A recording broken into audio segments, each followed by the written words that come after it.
안녕하십니까. 하루의 경제 주식 마무리 경주마 이재용입니다. 오늘 하루 어떠셨습니까? 전국이 태풍 흰남노의 영향권에 들면서 대비하고 또 철저하게 준비하는 그런 대비 태세에 들어가 있죠.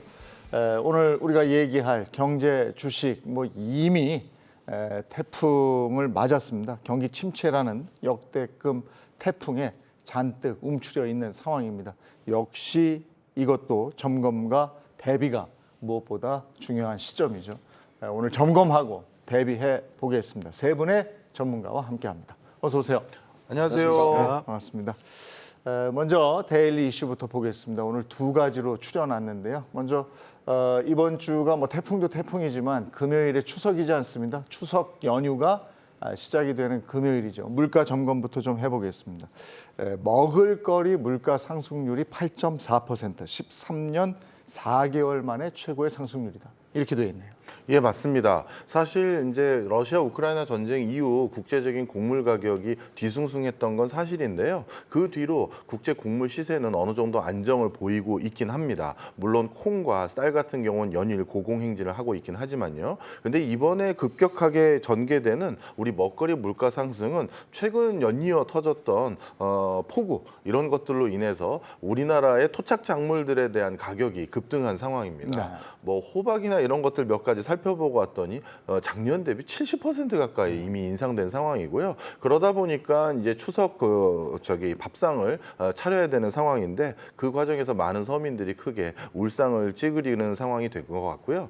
특히 더 걱정되는 부분은 앞으로 이 먹거리 부분의 물가 인상 기조가 더 심화될 것으로 점쳐지기 때문인데요. 우리나라의 대표적인 식자재를 제공하고 있는 회사들인 대표적으로 농심 같은 경우는 서민의 대표적인 간식거리이자 주식거리 중에 하나인 라면 가격을 전격 인상하기로 발표를 했고요. 10% 이상 인상한다고 했고요. 그다음에 과자류 같은 경우도 5% 이상 인상을 예고한 바 있기 때문에 앞으로 먹거리 물가 뒤숭숭함은 계속된다 이렇게 말씀드립니다. 근데 이게 먹을거리 가격은 보면 한 번 오르면 그 다음에 떨어지질 않더군요.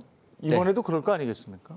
그게 가격 착시 효과도 있고 고정 효과도 있습니다. 우리가 항상 짜장면 가격이 5,000원을 먹다가 7,000원 내게 되고 8,000원 내게 되면 다시 원점으로 돌아가지 않죠. 인플레가 가장 무서운 게 바로 그건데요. 실제적으로 우리가 가처분 소득이 증가하는 속도보다는 이제 실제 소비할 수 있는 소비의 물가가 올라가는 속도가 빠르다 보니까 내려오는 속도는 보통 내려오질 않습니다. 왜냐하면 가격이 고착화가 되니까 그게 가장 큰 문제인데, 그럼 대부분 시장에서 이제 최근에 농심도 마찬가지 아니겠습니까? 농심이 이제 9월 추석 전후에서 우리가 대표적인 라면이라고 이야기하는 신라면의 가격을 15% 정도 올리게 되는데, 올리게 됐을 경우에 이게 미치는 효과는 사실 그 기업 입장에서는 바로 주가를 보통 인상한다고 할 때 좀 반영은 되는데 이 식료품 업종들은 약간 면피에 좀 근거는 있어요. 왜 그러냐면 지금 많은 투자분들이 지금 그러면 1분기 대비해서 2분기에 국제 곡물 가격 많이 내려가지 않느냐 이렇게 보지만은 음식료가 대부분 3개월에서 6개월 정도 우리가 도매로 이렇게 선도 계약을 하거든요. 그러다 보니까 음식료 입장에서는 아무래도 원자재 가격이 내린 건 맞긴 맞습니다만은 미리 이제 1분기 때 높은 가격이 반영이 안 됐다. 그게 하나의 핑계가 되고, 또 하나가 뭐냐면 가장 결정적으로 환율입니다. 우리나라가 농축산물이 자급제가 안 되잖아요. 대부분의 상품을 수입하다 보니까 아니나 다를까 이제 원화 환율의 상승세까지 오다 보니까 오히려 음식료 업종에 대한 어떤 가격 인상에 대한 명분은 좀 많이 생겼고, 이게 좀 고착화된다면 아마 추석 이후에 줄줄이 지금 다른 업체들도 눈치는 보고 있는데 실례로 오뚜기가 연초인가요? 한 8년 만에 인상했었거든요. 근데 이번에는 거의 동반 인상한다는 이야기까지 나오니까 참 밥상 물가 관련해서는 계속 상승세를 이어가지 않겠느냐 그렇게 보겠습니다. 식품주가 이렇게 해서 이익이 늘어나면 주가에 적극 반영되는 거 아니겠습니까? 네, 분명히 이제 과거에도 이제 적극적으로 반영됐던 부분이 있고요. 다만 방금 말씀 주신 대로 이제 레깅에서 이제 3개월에서 6개월 정도 이제 후행해서 반영이 되고, 그리고 이제 환율이라는 부분도 감안했을 때는 가격을 올린다고 해도 드라마틱하게 단기간에 좋아지지는 않을 것 같아요. 특히나 이제 4분기 정도나 돼야지만이 이제 그 숫자를 확인할 수가 있을 것 같고요. 결국은 이제 그 숫자를 확인하면서 이제 주가는 오를 수 있다 이렇게 봐야 될 것 같습니다. 음식 물가 지금 짚어봤습니다만은 에너지 가격이 또 만만치가 않죠. 가스도 그렇고 전력 요금 압박 만만치가 않습니다. 가스 도매 가격이 1년 새 2.4배가 뛰었고요. 전력 도매 가격은 사상 최고치다. 이런 상황입니다, 지금. 예, 맞습니다. 그런데 더 또 안 좋은 소식은 공공기관이 네. 올해 이제 국정감사를 준비하는 과정에서 본인들이 지금 정상적인 경영 활동을 수행하기 위해선 하반기에 한두 차례 이상 가격 인상을 더 단행해야 될 상황이다라고 이미 언급을 하고 있는 상황이기 때문입니다. 이렇게 특히 그 가스 요금이나 전력 요금 같은 경우는 전방위적인 물가 상승의 압박 요인으로 작용하기 때문에 이 지금의 물가가 좀처럼 잡히지 않고 있다라고 말씀드릴 수 있는 가장 큰 결정적인 증거가 이건데요.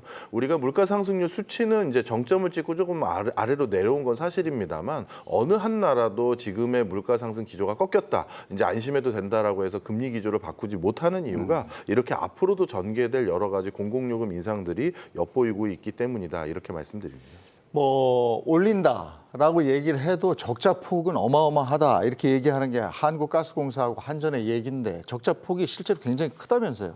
한전이 한 9조 정도 되죠. 예, 근데 이게 이제 문제가 뭐냐면 아까 조금 전에 가격 올리는 것도 있습니다만 가격이 올리는 속도가 과연 예를 들어서 원자재 가격분을 다 커버할 수 있을까에 대한 물음표를 네. 가지고 있거든요. 이 공공재의 성격을 갖고 있기 때문에 조금 전에 뭐 전력 도매 가격이라든지 이런 거 추이를 보지만은 정부에서 일정 부분 그 상한선을 좀 두고 있습니다. 인상하는 폭 자체를.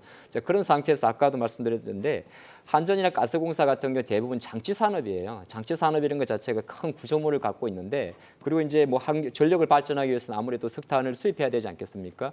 그러면 제가 생각할 때는 뭐 원재료 가격의 어떤 석탄 가격도 지금 다시 오르려고 그러거든요. 어떤 현상이 있냐면은 최근에 한국전력의 주가나 가스공사의 주가가 조금 주춤한 것도 아마 일맥상통할 것 같은데 유럽에서는 지금 다시 오히려 천연가스 이슈가 있다 보니까 다시 석탄 수입량을 좀 늘리는 분위기 갖고 있습니다. 예. 근데 이 석탄의 키를 누가 갖고 있냐면 보통 중국과 호주 단에서 좀 갖고 있는데 중국이 사실 여기에 적극적으로 시장에 석탄을 풀 가능성이 저는 높지 않다고 보거든요. 네. 그러면 다른 한편은 다시 석탄 가격의 상승세를 가져올 것이고 그런 관점에서는 한전 입장에서는 지금 당장 윤석열 정부가 원전의 발전 비중을 높인다고 한다 하더라도 그건 장기 플랜이잖아요. 그런 관점에서는 아마 주가가 다시 쉽게 말해서 적자폭을 축소하는 데는 전력 요금 인상만으로는 좀 어렵지 않겠네요. 결정적으로 원료비 원가 연동제를 제대로 전가시키기에는 저는 상당 기간 시간이 필요하다 그렇게 보고 있습니다. 근데 우리는 전기값, 가스값 오르는 거 정말 싫은데 근데 이 회사들이 상장 회사란 말이에요. 주주들이 있을 거 아닙니까? 지금 주가 관리가 안 되고 있는 거잖아요. 네, 맞습니다. 지금은 완전히 좀 비정상적인 구조이고요. 만약에 지금 한국전력이 이 상태로 1년, 2년 지속되면은 정말 디포트가 날 가능성도 배제할 수 없을 정도의 지금 상황이라고 보여지고 있고요. 다만 이제 이 가격을 얼마 정도까지 이제 용인시켜 줄 것이냐 이 부분이 핵심인데 이 부분은 이제 시간이 지나봐야지 아는 부분이 있다 보니까 그리고 아직 잠재적으로 불안 요인이 남아 있는 부분은 이제 유가라는 부분도 지금 이제 비수기에 해당되다 보니 조금 낮은 수준에 있지만 계절적인 성수기 겨울이 됐을 때 또 다시 유가가 튀지 말라는 법은 없거든요. 그러면 다시 한번 불안감이 다시 재조명될 수 있다 이런 부분들은 좀 유념해서 좀 바라봐야 될 것 같습니다. 조금 전에 석탄 가격 말씀을 하셨는데 그 석탄 가격이 오르는 것 때문에 시멘트 가격이 그렇게 오르는 거라면서요? 시멘트를 만들 때 무슨 뭐 석탄 뭔가를 뗀다면서요? 예, 맞습니다. 이제 석탄이라는 건 단순히 이제 시멘트뿐만 아니라 석탄에서 추출하는 것들로 비료를 만들기도 하고요. 또 석탄과 천연가스를 접목시켜서 우리가 화장품 원료에 해당되는 것들을 또 만들기도 합니다. 따라서 이런 원자재 가격 수급은 우리가 생각하는 것 이상으로 전방위적인 물가 상승의 압박 요인으로 작용하고 있고요. 이제 아까 이제 우리 세 분의 패널들 분들하고 얘기 나눈 것들을 저는 이렇게 요즘은 표현을 하는데요. 분식점 전쟁이다 이렇게 표현을 해요. 분식점 전쟁. 예, 네. 오늘 주제가 이제 먹거리와 가스 가격이라든가 에너지 가격 이것들을 모두 맞물리는데 정부 차원에서는 이것들이 모두 다 투영돼서 가격 인상이 어떻게 전개되는지 확인할 수 있는 대표적인 생활 물가 포커스가 네. 분식점에서 운영되는 떡볶이, 김밥 이런 것들이에요. 벌써 라면도 팔고. 맞습니다. 불 떼야 되고. 맞습니다. 네. 그런데 그동안에는 분식점 가격이 좀처럼 안 올랐던 예. 가장 큰 이유들 중에 하나가 아까 앞서서 말씀해 주신 것처럼 농심과 오뚜기의 라면 예. 전쟁이거든요. 예. 좀 설명을 드리면 이쪽 식품 관련해서 또 투자에 관심 있는 분들이 계실 것 같아서 우리가 몇 해 전부터 오뚜기를 갓뚜기라고 불렀었잖아요. 그 이유가 이렇게 물가가 많이 오르는데 라면 가격을 올리지 않는 착한 네, 어떤 네. 기업 이렇게 했었습니다. 근데 이제 그런 뭐 서민의 어떤 물가를 반영하는 기업의 취지도 있겠죠. 네. 하지만 이제 경영 전략 차원에서는 오뚜기 입장에선 라면의 1등 그 제국인 농심을 잡기 네. 위해서 본인들 라면 중심으로 입맛을 바꾸도록 유도할 채널들이 필요합니다.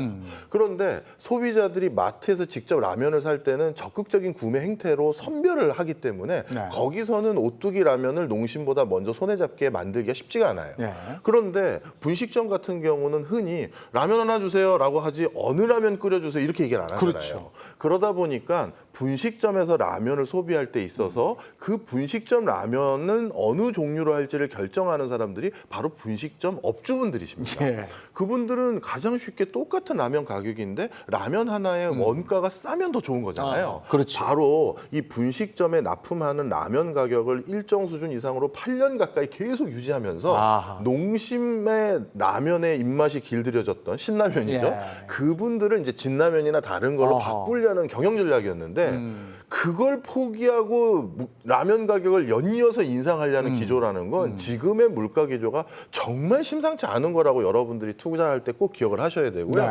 농심 역시도 이런 상황에서 오뚜기의 전략을 잘 알고 있음에도 예. 또 가격을 인상하는 요인도 거기에 부응할 정도의 어떤 물가 상승 압박을 받고 있다. 이렇게 말씀드립니다. 듣고 보니 그러네요. 분식점은 알고 있다. 네. 이렇게 되는 거네요. 네, 그렇습니다.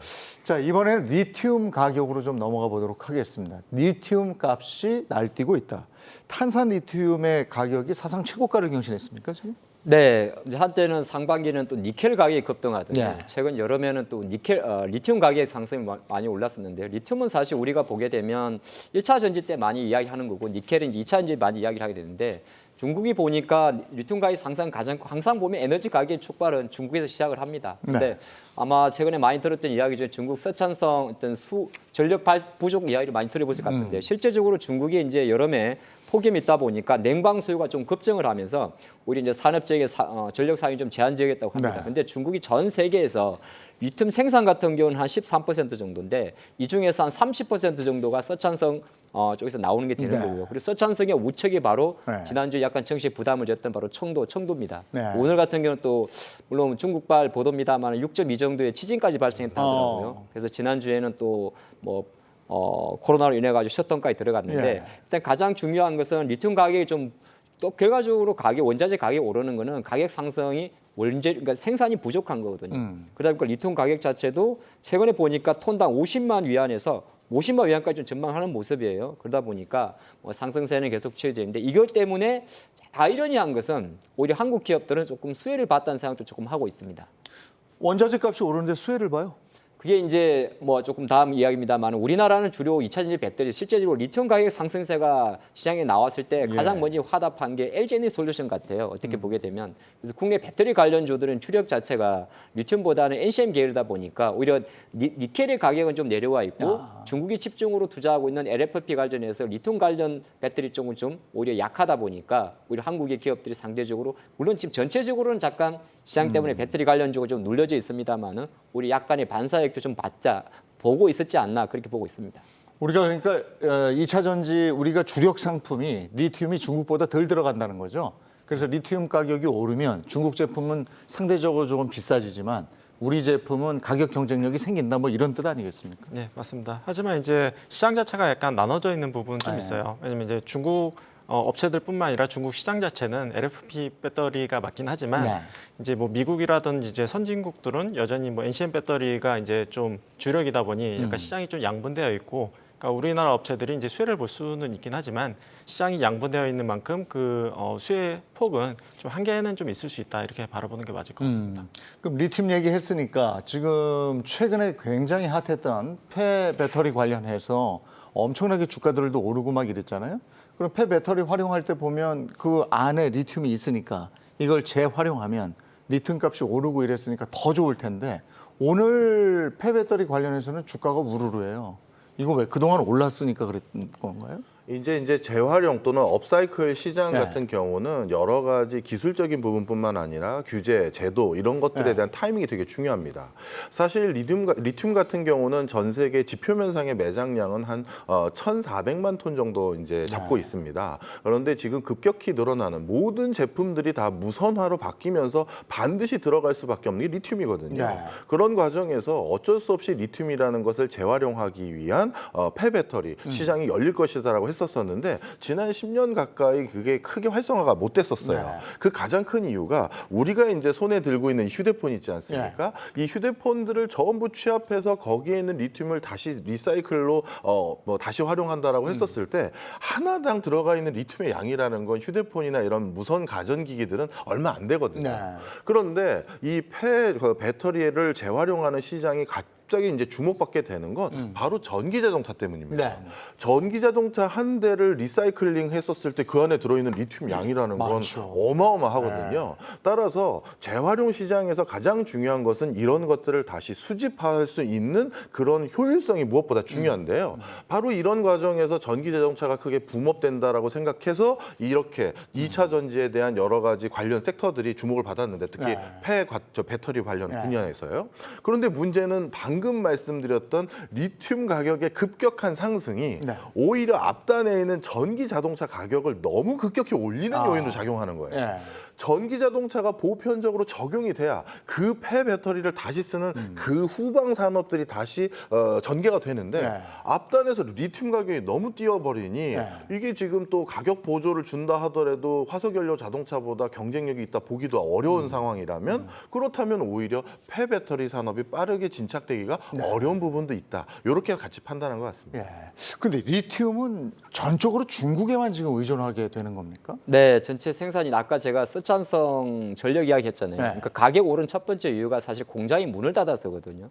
그러다 보니까 리튬 가격이 이제 폭등을 하게 됐는데 그럼 거꾸로 놓고 보면 여름 가뭄으로 인한 공장이 문을 닫았으니까 물론 얼마 전에 사실 지난주에 코로나 때문에 잠깐 청도 자체를 실제적으로 셧다운 했습니다만 시간을 두고 나면 가뭄 문제는 또 가을로 가면 좀 해결될 수 있다면 공장은 사실 재개조로 갈 수 있는 거고 또 하나가 이제 아까 말씀드린 리튬 가격이 국내에서 이제 예를 들어서 세비캠이라든지 성일하이텍이라든지 이런 관련 주가가 최근에 너무 많이 올랐었어요.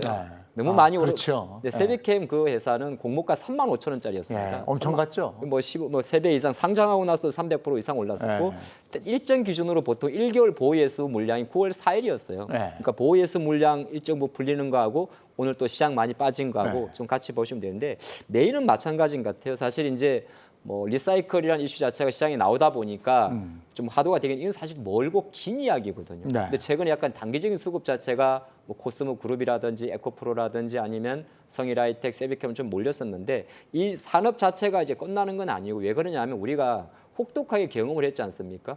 대부분의 지금도 마찬가지거든요. 그러니까 중국에서 지금 어떤 일이 하나 생겼냐면 중국 주식 전기차 회사 미국에 상장한 3개 회사가 있습니다. 그게 이제 뭐 니오, 샤오펑, 리오또 이런 기업들이 주가가 연초 대비해서 40에서 60% 빠져 있습니다. 왜 빠졌냐면 우리 교수님 말씀하신 똑같은 거예요. 이게 조달이 안 되다 보니까 테슬라는 사실 지금 가이던스에서 중국에서 77,000대 정도 전망을 하는데 중국은 오히려 전기차 출하량이 꺾이고 있습니다. 생각보다 빨리 치우고 가야 돼. 왜 못 꺾이냐 하면은 쉽게 말해서 배터리도 공급이 안 되는 거고 이제 가격 부담도 느낀다는 거죠.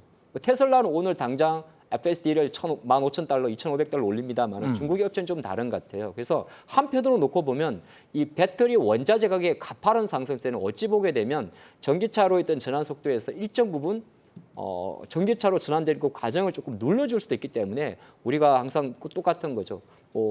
가격 좋다고 무조건 수혜를 본다. 그렇게는 아니에요. 그러니까 산업에 대한 전체적에서 약간 뭐라고 할까요? 스탑을 걸 수 있는 그런 이슈도 같이 보는 게 좋을 것 같습니다. 리튬은 뭐 배터리하고 뗄래야 뗄 수 없는 원자재이기 때문에 배터리 관련해서 얘기를 나눌 수밖에 없는 상황이고 원자재 전반적으로 봤을 때요. 우리 우크라이나 러시아 전쟁 터지자마자 원자재에 대한 얘기 한참 했었거든요. 그러다가 좀 더 안 하다가 이제 다시 또 원자재에 대한 얘기를 많이 하고 있는데 원자재 관련 섹터는 앞으로 향후 전망이 어떻습니까?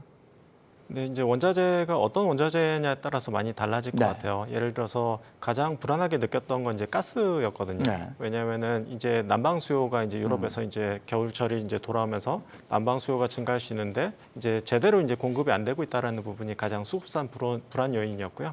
근데 이제 예를 들어서 이제 곡물 가격이라든지 이제 원유 가격이라든지 이런 부분들에 있어서 그 차지하는 그런 원인들이 다 다른 것 같아요. 그래서 이제 유가 같은 경우에는 예를 들어서 이제 다음 달이면은 미국에서 이제 전략 비축률을 푸는 부분들이 이제 마무리되는 부분이 있거든요. 그렇게 됐을 때는 이제 상승 요인으로 작용하는 부분이 있을 예. 수 있고요. 반면에 만약에 이란과의 협약상이 이제 체결된다라고 하면은 유가를 또 낮출 수 있는 부분들이 좀 존재해요. 그래서 이 원자재마다 다 차지하는 어떤 그런 팩터들이 다 다르다 보니까 이것 나름대로 다 이제 요인들을 다 살펴보고 네. 좀 다르게 갈 가능성이 있다. 앞으로는 그렇게 보면 될 것 같고요.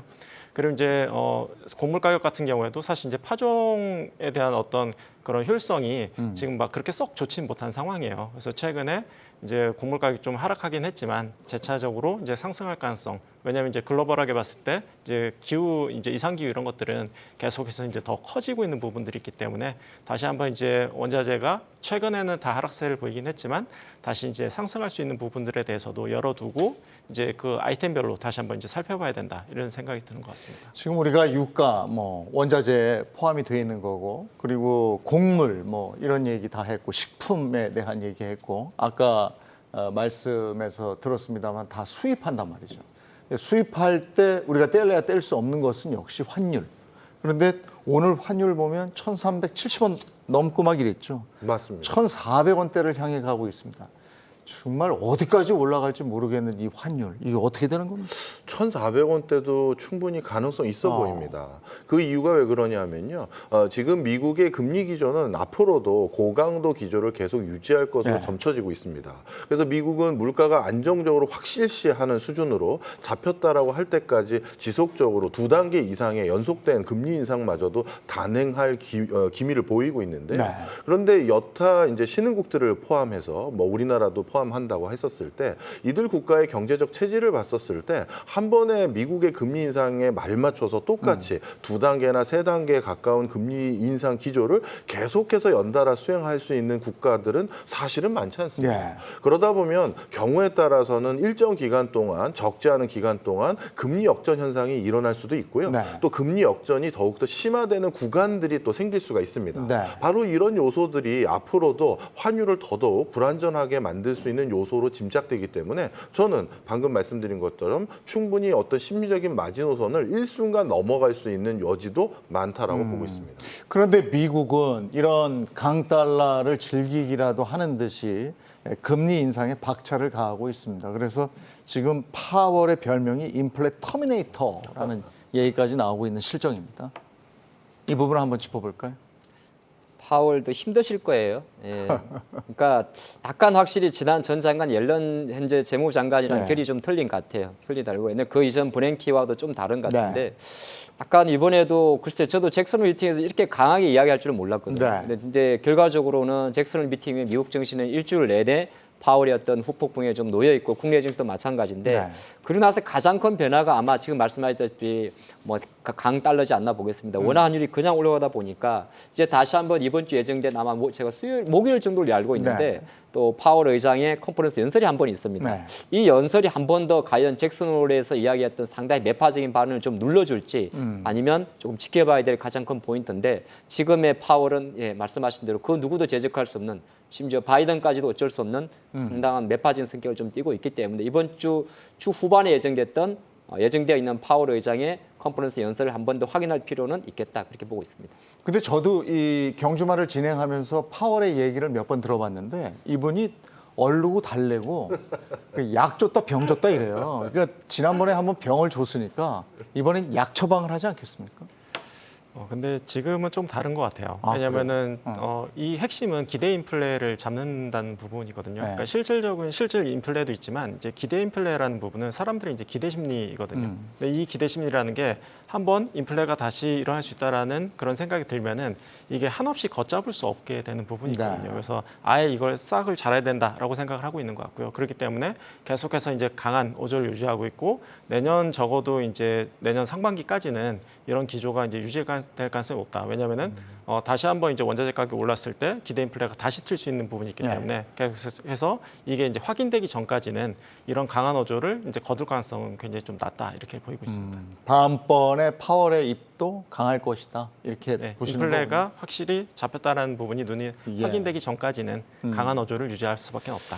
근데 또 이런 상황에서 러시아는 또 한 번 시장을 흔들고 있습니다. 아까 원유, 가스 이런 얘기 했습니다만 유럽으로 가는 가스관을 잠궜어요. 결국 그 교섭력을 높이기 위해서 잠가버렸습니다. 네. 정말 모진 사람들이에요.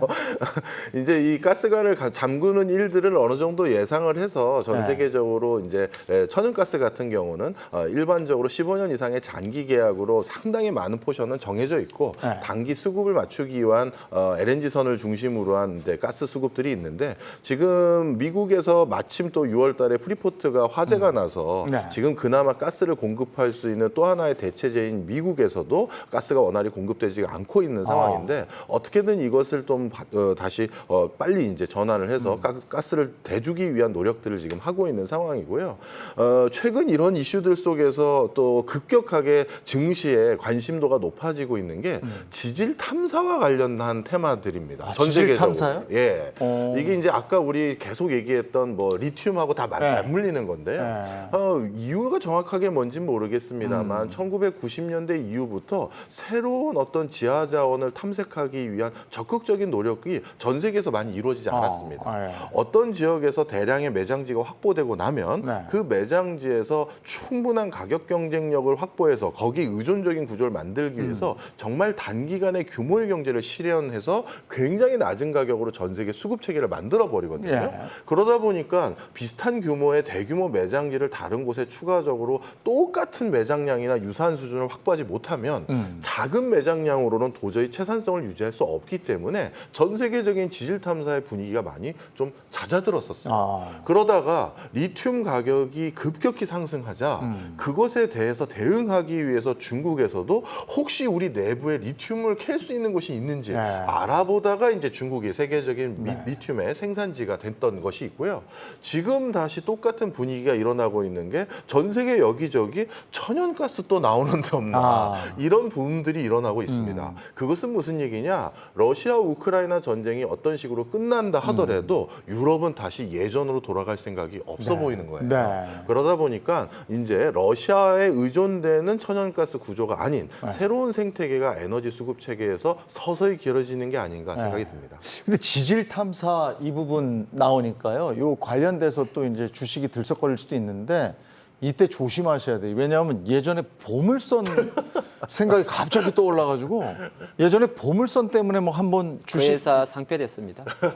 근데 하여간 요동을 쳐서 그때 늦게 들어가신 분들 다 울었어요. 근데 그건 이제 예전 뭐 아마 CNK 인터내셔널이라는 기업이 기억나는데 지금 이제 교수님 말씀하신 부분은 바로 이제 이 지질 탐사 부분인데 그러면 국내 관련해서 사실 이런 해양 플랜트나 이런 개발하는 기업들이 대표적으로 많이 삼성 엔지니어링 같은 기업들이 대부분 이제 지질 탐사를 해양 플랜트 이런 걸 많이 진행을 하게 되고 뭐 이미 지금 주가가 많이 올라가고 있는 뭐 LX 인터내셔널이라든지 포스코 인터내셔널은 그 개를 좀 같이 할 것 같아요. 그러니까 내부적으로 계속적으로 사실 이제 탐사라는 게 그랬지 않습니까? 일각에서 우리나라 독도에도 뭐 천연가스 에탄 이야기 있는데 생산성이 없으면은 사실 유명무실한 거거든요. 하지만 지금의 분위기라면 오히려 이제 시추라든지 개발 쪽으로는 계속적으로 이제 시장에 관심이 갈 수 있지 않을까. 제가 약간 이는 진짜 농담인데 미국이 그렇게 지금 갑자기 달로 우주선 보내려고 용 쓰는 게 설마 그건 아니겠죠. 달에 지하 자원이 뭐 많이 그냥 갑자기 그 생각이 들었어요. 아르테미스 예전에 남극 가지고 그랬고. 네, 그건 아닐 거라 믿습니다. 있는데 그만큼 이제 투자하는 관점에서는 이 에너지 대란은 가장 어떻게 보게 되면 지금 당장 주가 오르는 걸 떠나가지고요. 한번 진짜 제대로 보셔야 될 것 같아요. 이거는 러시아가 지금 어떻게 어처구니가 없는 상황 아니겠습니까? 뭐 갑자기 러시아가 뭐 자기들 전기 보수한다 그러다가 뭐 가스 이제 열어주는 거 7시간 남겨놓고 바로 잠궈버리니까 지금 이게 정기 점검 중에 누출이 발견됐다. 그래서 잠궜다. 표면적으로 그거를 이렇게 어떻게 믿을 수 있겠어요? 왜냐하면 어차피 가즈프롬이라는 회사도 러시아 국영 회사입니다. 러시아 국영 회사이기 때문에 자기들 말대로 예를 들어서 정기 점검 중에 누수가 발생했다. 그래서 다시 한번 가스관을 뭐 열지 못한다 이렇게 이야기하면서 바로 전면 중단해 버리면 바로 독일과 유럽 쪽에서는 직격탄을 맞아 버리거든요. 그러다 보니까 실내로 오늘 그래서 9일인가요? EU에서 긴급 회담까지 진행을 한다고 합니다. 빨리 이제 이런 문제를 해결해야 되니까. 그런데 이거를 역으로 해석하게 되면 뭐 올해만 지금은 공급단 때문에 에너지 가격이 많이 등락이 가져옵니다만은 확실한 것은 에너지 개발의 어떤 발굴의 패러다임은 많이 바뀔 것 같기 때문에 아까 말씀하신 지금 약간 와닿지는 않을 수가 있긴 있어요. 관련 기업들이 뭘까. 하지만 계속적으로 자원 개발에 대한 이슈는 가져가는 게 좋지 않나 생각을 해봤습니다. 근데 지금 갑자기 생각이 지난 금요일 날 유럽 증시를 한번 열어보니까 다 올랐어요. 유럽 국가들이 다 올랐더라고요. 왜 그렇게 오른 거죠? 지금 이거 위기 상황 아닙니까? 에너지 관련해서. 근데 이제 아무리 위기 상황이라고 해도 이게 업종별로 좀 다를 수 있는 부분이 있는 것 같아요. 예를 들어서 뭐 국내뿐만 아니라 해외에서도 에너지 관련된 기업들은 많이 상승세를 보이는 부분들이 좀 있고요. 그리고 이제 주가라는 게 이제 한없이 떨어질 수는 없는 것 같아요. 그러니까 떨어지는 구간에서도 이제 반등 구간이 존재하고 뭐 이런 부분들이 다 혼재되어 있는 것 같긴 하고요. 그리고 이제 아까 말씀하셨던 그 러시아가 이제 가스관을 왜 잠갔느냐 이런 생각을 해보면 이제 뭐 이게 뭐 확실하게 이제 증명된 부분은 아니긴 하지만 이제 중국하고 이제 인도를 통해서 유럽으로 이제 나가는 이제 원유라든지 가스에 대한 어떤 수요가 굉장히 많이 증가한 걸로 알고 있거든요. 그래서 이제 직접적으로 이제 러시아에서 유럽으로 가진 않지만 이제 경유를 통해서 이제 유럽으로 갈 수 있다고 하는 부분이 있다 보니까 그쪽에서 사온다 이거죠? 그래서 이제 한번 한구청 거쳐서 이제 나갈 수 있다는 부분에 있어서 러시아가 약간은 좀 어떤 자신감이 좀 있는 게 아닌가 뭐 이런 생각이 드는 부분이 있고요. 그리고 아까 말씀하셨던 이제 그 새로운 이제 그 시추라든지 개발이라든지 이런 부분들은 저는 이제 단기적인 이슈가 아니라 좀 장기적인 이슈로 좀 보고 있어요. 왜냐하면 지난 10년 동안 이제 에너지와 관련된 이제 전통 에너지와 관련된 투자가 계속해서 이제 줄어왔던 부분들이 좀 있거든요. 그렇기 때문에 이제 원유 어떤 정제 설비 이런 것들이 워낙 좀 노후화되어 있어요.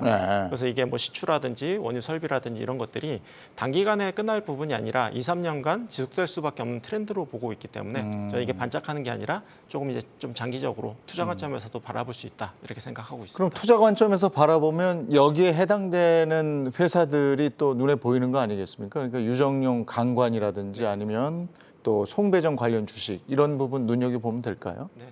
말씀하신 이제 유정용 관광 같은 경우에는 특히나 이제 미국 가격 같은 경우에는 거의 신고가 수준을 뚫을 정도로 굉장히 좀 강세를 보이고 있는데요. 다른 이제 철강과 관련된 이제 원자재 같은 것들은 오히려 계속해서 이제 가격이 떨어지고 있습니다. 그렇기 때문에 이제 특히나 이제 원유 이제 수송용 관광 업체 같은 경우에는 뭐 특정 업체 같은 경우에는 2분기 때 이미 이제 영업이익률이 20%를 넘어선 기업도 있었거든요. 근데 이게 끝이 아니라 하반기에는 더 마진이 더 좋아질 수 있다라고 보고 있기 때문에 유정용 관광 같은 경우에는 여전히 올해 하반기나 내년 봤을 때 전망이 밝다라고 저는 개인적으로 판단을 하고 있고요.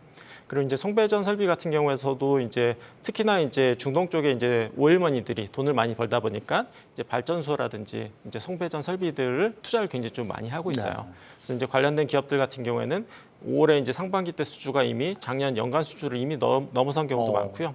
그리고 이제 수출 데이터를 보면은 가격이 계속해서 오르고 있는 부분들이 좀 있습니다. 그게 이게 단기적인 트렌드가 아니라 당분간은 지속될 수밖에 없는 트렌드다 이렇게 바라보고 있습니다. 그 에너지와 관련해서 방금 대표님이 말씀하신 전통적인 에너지 산업에 주목도 해야 되는 것도 있지만요. 그거와 함께 요즘 전개되고 있는 에너지 섹터의 큰 어떻게 보면 또 하나의 테슬라 같은 게임 체인저 같은 어떤 시도들이 일어나고 있는 것도 꼭 우리가 놓쳐서는 안 되는데 대표적으로 우리 이제 앞에 서두에서 우리 리튬 얘기하지 않았습니까? 리튬 같은 경우는 아까 말씀드렸던 것처럼 지상에서 리튬 매장량은 1,400만 톤 정도밖에 안 되지만 바다의 용존량은 2,000억 톤이 넘어요. 그래요? 예, 그러다 보니 전 세계적으로 이미 일본 같은 경우는 20년 전부터 바다에 있는 용존량에 있는 리튬을 추출해서 그걸 활용하는 기술을 연구를 하기 시작했었는데 사실 최근에는 그 기술을 우리 한국이 좀 더 앞서가서 한국의 많은 연구 관련한 기업들이나 이런 곳에서 바다 담수 기술을 이용해서 거기서 리튬을 채출하는 기술들을 슬슬 상용화하기 위한 시도들을 하고 있는 상황입니다.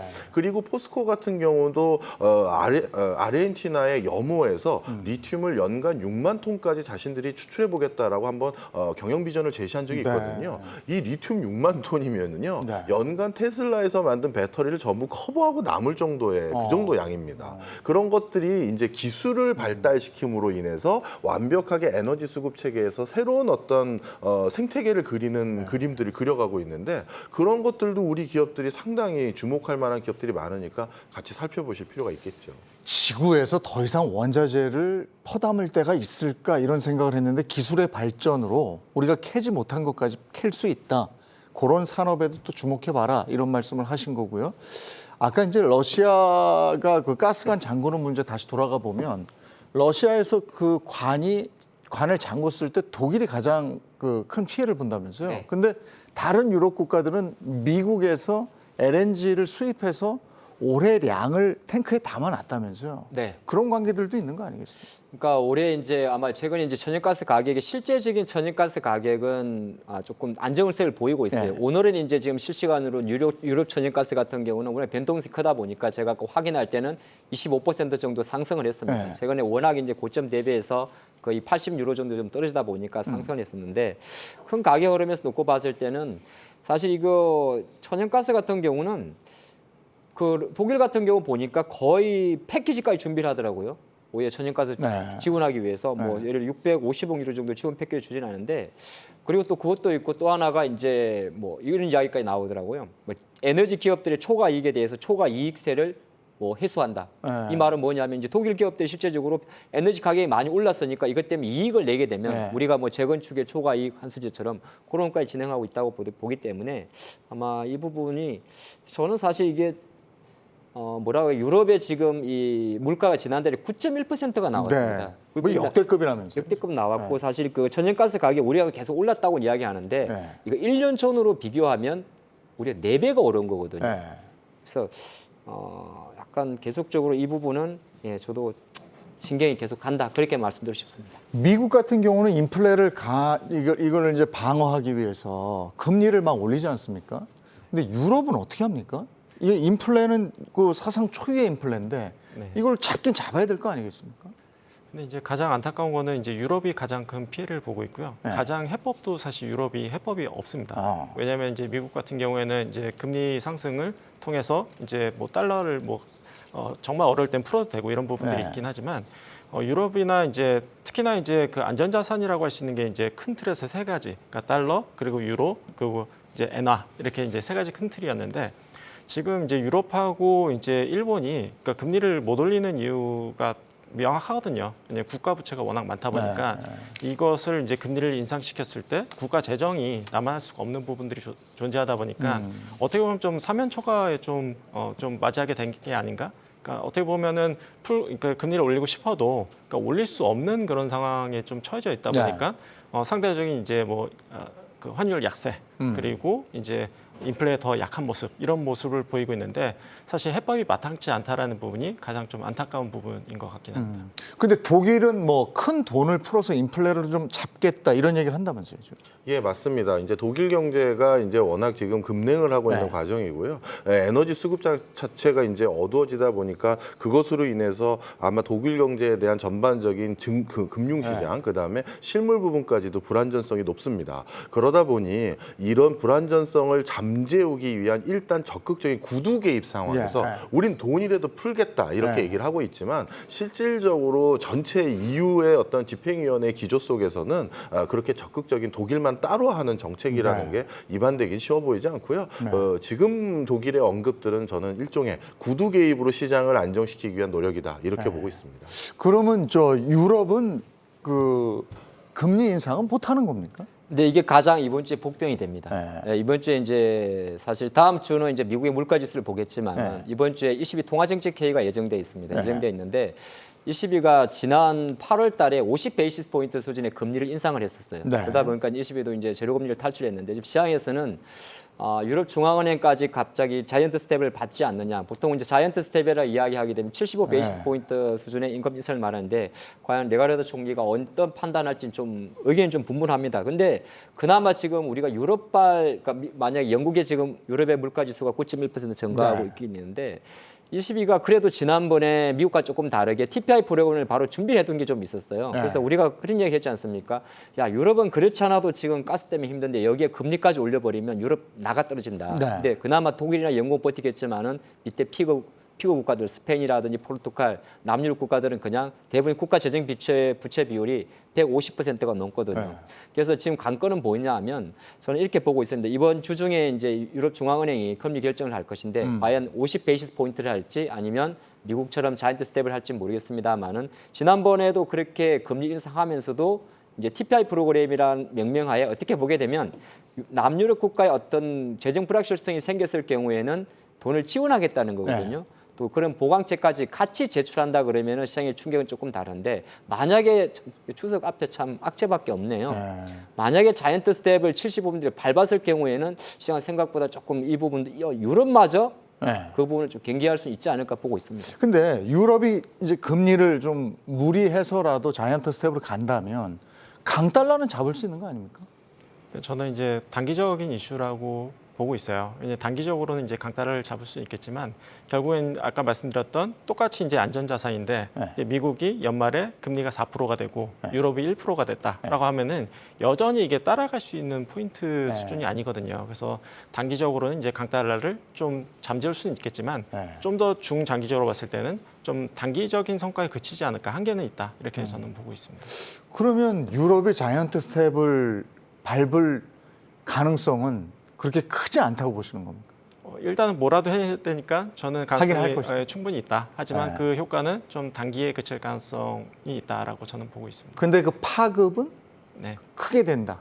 파급이 이제 단기에는 영향을 줄 수 있겠지만 네. 결국에는 중장기적으로 봤을 때는 이게 이제 언밭에 오줌 누는 약간 그런 네. 효과를 좀 줄 수 있지 않을까 이렇게 좀 보고. 그러면 미국의 강달러 장은 그 어느 나라도 막을 수가 없는 겁니까 지금? 이렇게 보시면 좋을 것 같습니다. 사실 미국의 강달러 장을 막으려면 이번에 ECB에서 고강도의 그 미국의 그 준하는 수준의 금리 인상 기조를 안 했을 때 오히려 안 했을 때. 그 뒤에 미국의 어떻게 보면 계속되는 금리 인상 기조가 좀 꺾일 수가 있어요. 네. 왜냐하면 네. 환율이라는 건 결국 돈과 돈의 그 교환 비율이잖아요. 네. 그런데 이 돈에 적용되는 이자율과 이 돈에 적용되는 이자율이 동일하게 계속 상승해 가고만 있다면 결국 이것은 상대적인 어떤 특정 국가의 화폐 가치를 올려서 물가를 잡는 효과를 어느 정도 상쇄시켜 버리는 거예요. 그러다 보면 이제 미국 입장에서는 달러를 고강도로 올려서 유럽이나 아시아나 다른 곳에서 수급받는 여러 가지 실물 부분의 가격을 안정시켰을 때 더 빨리 물가를 잡았다라고 시그널을 얻을 수가 있는데 유럽도 같이 금리를 올려버리고 아시아 지역도 같이 올려버리면 이거는 오히려 앞으로도 미국의 금리 기조를 더욱더 고강도로 유지할 수밖에 없는 움직임으로 만드는 것이고요. 그것은 달리 말하면 좀 전에 질문 주신 것처럼 강달러 기조가 이번 EU의 그 금리 인상이 더 강달러 기조를 만들 수밖에 없구나 이렇게 되는 것이죠. 네. 아니 우리가 글로벌 경제 증시 얘기할 때 예전 같으면 일본 얘기가 몇 번이 나오는데 요즘에 일본은 없어요. 그 일본은 그렇게 심각하게 지금 처져 있는 겁니까? 아주 일본이요? 예. 아까 뭐 교수님 말씀하셨다시피 일본이 지금 엔화가 140엔이잖아요. 네. GDP 그 금리를 못 올리는 이유 중에 하나가 뭐 국가 부채도 맞습니다만 사실 일본 국채 자체를 국민들이 많이 갖고 있어요. 그러다 보니까 다른 나라에 그 뭐라고 할까 익스포저가 되게 낮고 어차피 저엔을 쓸 수밖에 없기 때문에 일본의 어떤 뭐라고 할까 저엔 정책이 계속 유지가 되는 건데 근데 아까 강달러를 잡을 수 있는 게 과연 뭘까라고 생각해 보면 아까 조금 보강 설명을 좀 해드리면 유럽은 제가 볼 땐 자이언트 스텝으로 가긴 어려울 것 같습니다. 네. 이건 단순하게 금리 차이 때문에 올릴 수가 없는 거고요. 물론 글로벌의 모든 인플레이션의 출발점은 다 공급단이었는데 공급단 쉽게 말해서 원자재 가격의 폭등을 말하는데 그중에서 가장 익스포저가 크고 지금 힘든 나라가 바로 유럽이거든요. 네. 미국 같은 경우는 사실 유가 오르고 다 올라도 달러가 강하기 때문에 딱 통제가 됩니다. 근데 유럽 같은 경우는 그 출발 자체가 아까 제가 천연가스 가격이 4배 올랐다 그랬잖아요. 네. 그런 가격에서는 사실 그 천연가스 가격의 상승세 공급단을 잡기 위해서 인플레이션을 만약에 금리 인상 속도를 강하게 했을 때는 그 어떤 TPI 프로그램이 있다 하더라도 오히려 이거는 강달러를 부추길 수밖에 없기 때문에 오히려 연준의 유럽 중앙은행의 자이언트 스텝보다는 빅 스텝 자체가 달러를 좀 잡을 수가 있을 것 같고 또 하나가 아까 우리 잠깐 금요일 날 유럽 증시가 잠깐 올랐었잖아요. 네, 네. 올랐는데 이렇게 생긴 그게 왜 그랬냐면 유럽이 마감할 때쯤 되면 밤 10시쯤 되면 미국이 지표 발표합니다. 근데 참 아이러니한 게 미국이 그 지난 주말에 고용 동향이 약간 그 언론은 골디락스라는 표현을 썼는데 생각보다 저는 좀 덜 나왔다 보거든요. 이게 참 지금 웃기게 됐어요. 좋다고는 하는데. 그러니까 보통 취업자 수가 한 50만 건 이상인데 이게 좀 내용면에서 높게 보면 사실 질은 안 좋았습니다. 왜 그러냐면 시간당 평균 임금의 상승률도 나빴고요. 0.4% 증가에 거쳤고 실업률도 소폭 상승을 했습니다. 근데 왜 시장이 그렇게 반응을 했었냐면 이렇게 되니까 오히려 연준의 빠른 긴축에 대해서 속도를 늦출 수 있지 않을까. 그래서 지난 금요일 날 유럽장 열릴 때만 해도 달러와 채권이 꺾였었거든요. 네. 근데 유럽은 그것 보고 이제 마감을 했던 건데 우리 그 끝나고 나서 러시아가 가스관을 잠그는 바람에 그러면 거꾸로 강달러를 잡을 수 있는 거는 아이러니하게도 미국의 경제 지표가 그게 바로 골디락스입니다. 골디락스인 게 적당한 수준의 회복이거든요. 뭐 그러한 이슈가 나올 때까지는 일정 부분 강달러를 잡을 자는 없을 것 같습니다. 근데 지금 잡을 자가 없네. 중국은 어떻게 하고 있습니까? 중국은 이제 중국만의 이제 어떻게 보면 그들만 놀더라고요. 그들만의 리그를 좀 하고 있고요. 그렇게 왜냐하면 고립을 시켜놓은 겁니까? 그들은 그렇게 놀려고 작정을 한 겁니까? 어찌 하다 보니 그 방향으로 된 것 같아요. 왜냐하면 이제 글로벌하게 봤을 때 다 인플레에 시달리고 있지만 중국은 인플레가 없는 상황이거든요. 그래서 오히려 돈을 풀거나 금리를 낮춰야 되는, 오히려 이제 경기를 좀 부양시켜야 되는 뭐 그런 입장에 있다라고 봐야 될 것 같고요.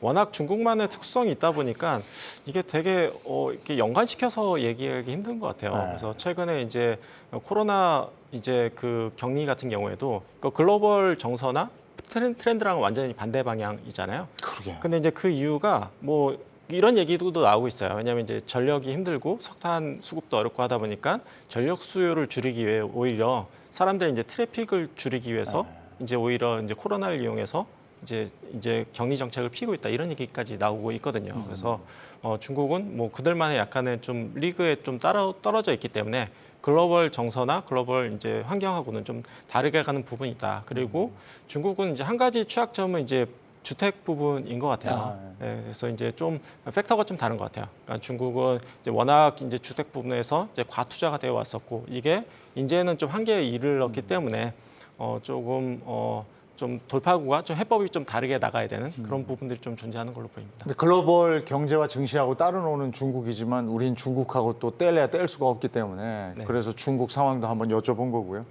자, 이번에 금주의 증시 일정 한번 교수님 한번 얘기 좀 해주시죠. 네, 이번 주에 이제 주목해야 될 일정은 6일 날 미국 마켓 서비스 PMI가 발표가 되고요. 그다음에 같은 날 ISM 비제조업 관련한 지수가 또 발표가 됩니다. 그다음에 오늘 지금 방금 우리가 얘기 나눴던 유럽 같은 경우는 7일 날 유로존 2분기 GDP가 발표가 되고요. 8일 날에는 유로존 22 통화정책 회의가 있습니다. 이때도 유럽의 통화 기조가 어떻게 바뀔지 우리가 주목해야 될 것 같고요. 그 뒤에는 휴가입니다. 예, 그러네. 근데 8일 날 저게 무섭네. 아까도 잠깐 언급을 했습니다마는 8일에 파월이 또 한 말씀 하시는데 지난번에 잭슨홀 미팅 때 파월이 8분 조금 넘게 얘기를 해서 전 세계 시총이 7천조가 날아갔다 이렇게 돼 있는데 이번엔 몇 분을 하시려나? 뭐 별로 시간은 재고 싶지가 않고요. 그냥 짧고 굵게 했으면 좋겠는데 하필이면 저 날짜가 우리나라 장 기준으로는 목요일 날 다 몰려 있습니다. 목요일 날이 또 추석 전이거든요. 우리 맞아요. 이번 주 마지막 거리인데. 그리고 쉬네 우리는. 네, 왜냐하면 베이지북 발표도 새벽이고 파월 회장의 연설도 우리 9월 9일 또 9월 9일이 또 우리나라 선물 옵션 동시 만기일이고 이것저것 좀 많이 겹쳐 있는데 아무쪼록 좋게 가기를 바라는데요. 사실 이건 바람이고 파월 의장이 지난 잭슨홀에서 그런 말 했지 않습니까? 바로 그것만 확인하면 될 것 같아요.